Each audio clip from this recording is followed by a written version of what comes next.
हम क्या करेंगे, सबसे पहले तो 2025 को ऐसे लिख लेंगे।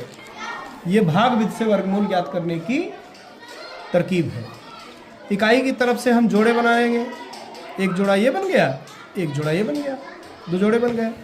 फिर एक ऐसे लाइन खींच लेंगे और एक ऐसे खींच लेंगे और एक ऐसी संख्या से भाग लेंगे जिसका वर्ग यानी कि जिसका आपस का गुणा 20 से ज़्यादा ना हो। ध्यान देना, जिसका आपस का गुणा 20 से ज़्यादा ना हो। 2 दूनी 4 होता है, ठीक, 3 तियां 9 होता है, 4 चक्कू 16 होता है, पचम 25 होता है। तो यहाँ पर पचम 25 ज़्यादा हो जाएगा 20 से, इसलिए हम 4 का पहाड़ा 4 बार, 4 चक्कू 16, जितना इधर लिखेंगे उतना ही ऊपर लिखेंगे, ठीक। मतलब इनका और इनका गुणा हमें यहाँ पर लिखना है। तो 4 चक्कू 16 घटा देंगे, 20 में से 16 जाएगा, 0 में से 6 गया 4 और इधर कुछ नहीं बचा। अब आगे हम जोड़ा उतार लेंगे 25। अब संख्या नई हमें मिल गई 425। अब इधर क्या करेंगे, इधर 4 आया था, यहाँ पर इस 4 का दुगुना लिखेंगे। इस 4 का दुगुना कितना होगा, 8। 4 दूना 8 लिख लिया। अब यहाँ पर कितना है, 425 है।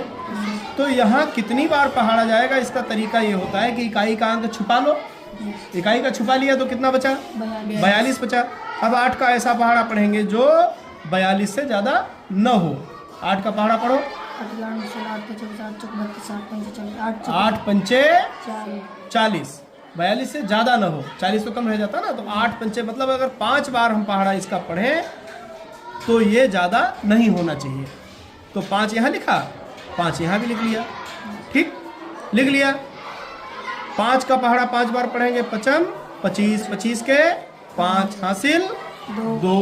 फिर 5 का पहाड़ा 8 बार पढ़ेंगे, 5 अट्ठे 40, 40 और 2 42। ये कितना आ गया, 425, यानी पूरा पूरा कट गया।